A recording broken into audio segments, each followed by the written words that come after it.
Running Back Nation, what is good? Here's your boy DJ Eastwood, Running Back Philly, no frauds, no fanboys, no intros. I'll go gang. Hit the like button for me one time. Give me 1 million likes on this video. We got news on Joel Embiid. The Sixers are going to change the plan a little bit, or there's some things that Nick Nurse said, and with the back-to-backs coming up on the schedule, we're going to talk about how they could probably and might probably change the plan moving forward to avoid total death of the season. And then the second part of this video, we're going to talk about a couple of new Jimmy Butler rumors and why, Sixers fans hoping that the Sixers can trade for Jimmy Butler is completely dead. Thank you for being here. But first, this is brought to you by RunItBackPhillyShop.com. Get the Maxie McCain 25 t-shirts. They are on there. Promo code Sickos20 gives you 20% off. And all of the Sickos merch, the hoodie that I'm wearing right now with the big logo and the other colors and all of the trucker hats and everything. RunItBackPhillyShop.com. Thank you for all the support. And all of these shows are brought to you by Game Time Ticket App. Download Game Time Ticket App and use promo code CLNS for $20 off your ticket purchase. Last night's Wizards-Sixers game, the cheapest ticket in the house was $1. That's not a lie. That's not an exaggeration. The tickets were $1. Let's get down to business, man. This article here is titled, Will 76ers make critical adjustment with Joel Embiid's plan?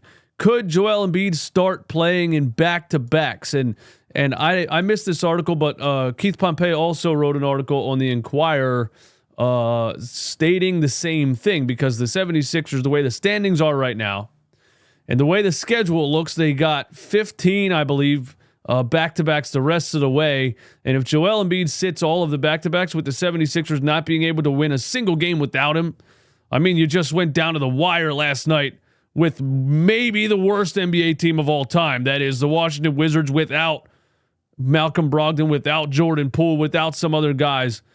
You went down to the wire last night with a G League team straight up, and not even the best team in the G League, probably, without Joel Embiid and Paul George. So the back-to-back thing, if the 76ers want to survive this season, if ownership's plan is, hey, let's get to Joel Embiid to the playoffs healthy, whatever, if you want to even make the playoffs at this point, these dudes are going to have to play back-to-backs. Joel Embiid said at the beginning of the season he's probably never going to play in another back-to-back. He did walk back those comments regarding back-to-backs. He went from claiming he wouldn't play in those sets ever again for the rest of his career to admitting he was just trolling. By the way, Joel Embiid, you're in year 9. We were like 2-11 when you said this. We don't want to hear you trolling. We want you to get on the fucking court and play basketball.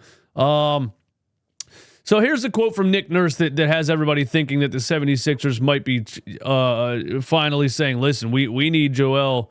We don't want to rest him as much as we can to keep him healthy, but we need this guy to play in back-to-backs for us to do anything this season. Nick Nurse said this: I think there should be some improvement in that as far as guys playing and all that kind of stuff.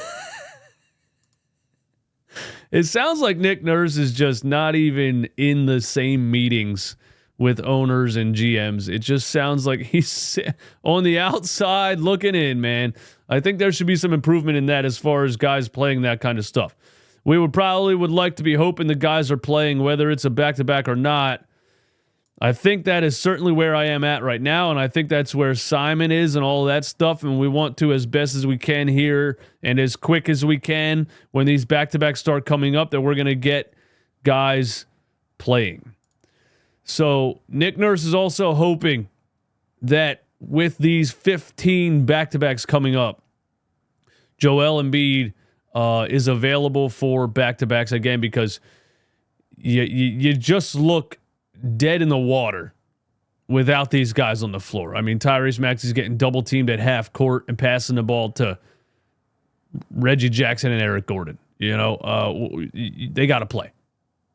They got to play. And I think that's what I'm trying to say is the team's coming to a crossroads. We want to rest them as much as we can, but now we've gotten ourselves into a situation where if we don't start playing in back-to-backs, we might not even make the playoffs. And they are 15-20, by the way. Here is the upcoming schedule, and actually the first back-to-back here is a doozy. It's a doozy. Oklahoma City Thunder on Tuesday and New York Knicks on Wednesday. Oh, my goodness. So you survived Washington.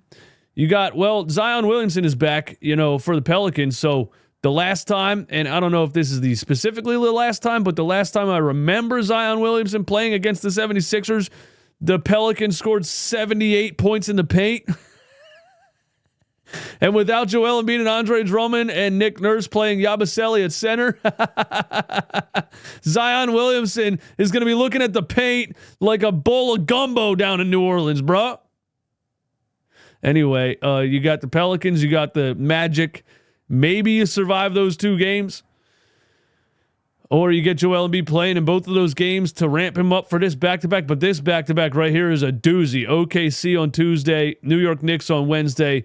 Then you got the Pacers on Saturday. Then you got the Bucks on Sunday. Then you got the Nuggets on Tuesday. Then you got the Cavaliers on Friday.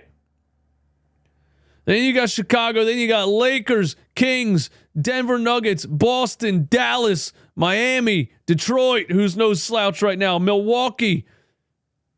Bro, I know I say this every time I look at the schedule, but this stretch of games right here will tell us all we need to know about the 76ers schedule. They're 5-20 right now.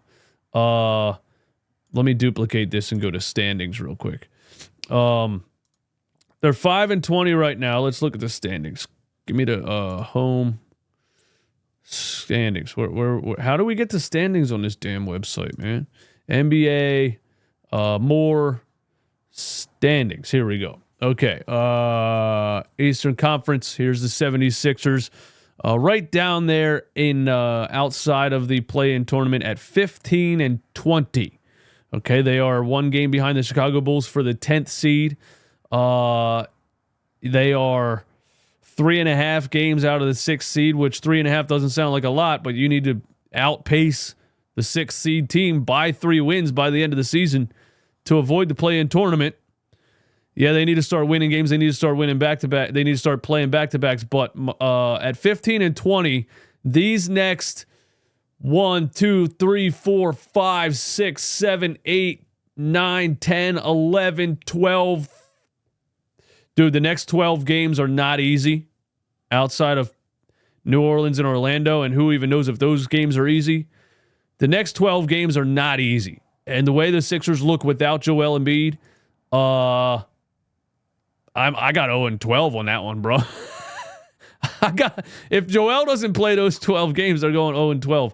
But say he needs to play back-to-backs because they're going to have, Knicks or OKC, they're going to stomp you if Joel Embiid doesn't play. You got a Saturday, Sunday back-to-back, Indiana, Milwaukee. Both of those teams are going to stomp you if Joel doesn't play. You got a Friday, Saturday back-to-back, Cleveland, Chicago. A Tuesday, Wednesday back-to-back, Lakers, Kings. Bro. The next 12 games are going to tell us basically whether or not the 76ers are going to be in the play-in or not in the playoffs at all. That's what I think. Give me all your thoughts on all of that. Now let's talk about why Jimmy Butler to Philly is finally dead. You guys can stop talking about trading Paul George for Jimmy Butler because, Daryl Morey's not going to trade Paul George anyway.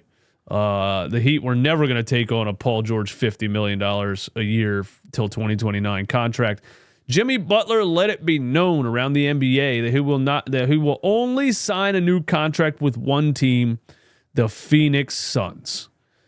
The Heat's stalemate with Butler could now potentially drag on all the way until the trade deadline on February 6th. So Jimmy Butler is trying to strong arm the Miami Heat, and he's letting it be known he's only going to sign a new contract with the Suns, which means, if you trade me to the Wizards or whoever, I'm going to walk in free agency. So now that team, the Wizards or the Bucks or whatever team would like to trade for Jimmy Butler, they're going to be reluctant to give up anything for him because he's telling them straight up, I will walk in free agency next season. He has a Miami Heat player option next season. If he waives that, he will be an unrestricted free agent next season. He's telling people, I want to play for the Suns. Then I'm either going to sign with them outright next season or you trade me there. If you trade for me, I'm not signing with you, so don't give up anything for me. He's trying to strong arm the Miami Heat. And it's interesting. We'll see what happens. The Suns, on the other hand, are trying to pull off a Hail Mary, swapping Bradley Beal for Jimmy Butler to cover up a historically bad super team attempt.